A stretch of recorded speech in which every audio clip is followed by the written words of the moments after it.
I'm Rachel with easypeasymeals.com, and today I'm going to show you how easy it is to make your own nut milk.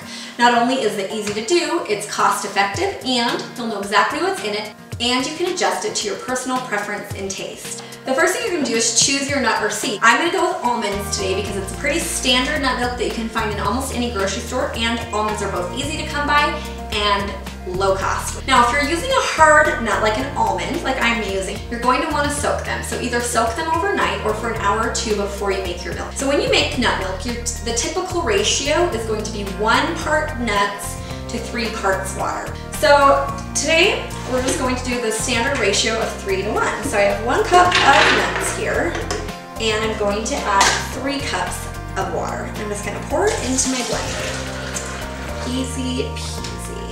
You're going to want to make sure your lid is on nice and tight so that you don't have a mess, and just go ahead and put it on your blender and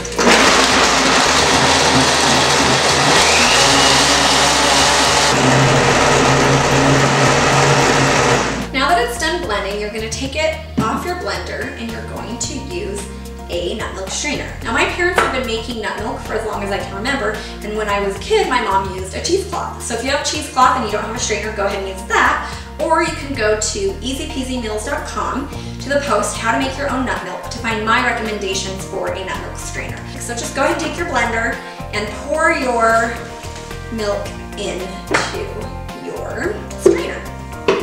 And then pick it up, tighten your drawstring, and lift.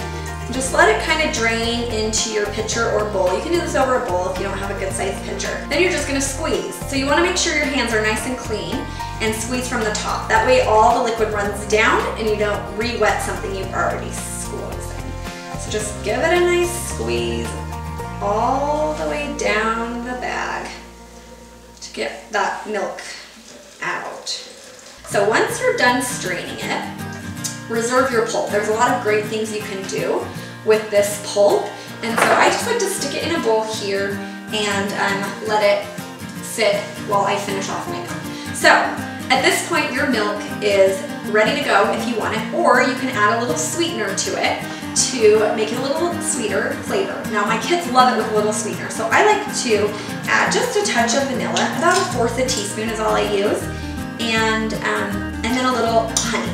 So you just use about a tablespoon, but really, again, it depends on your personal taste preference. So go ahead and add your nut milk back in. So just blend for about 10 to 15 seconds.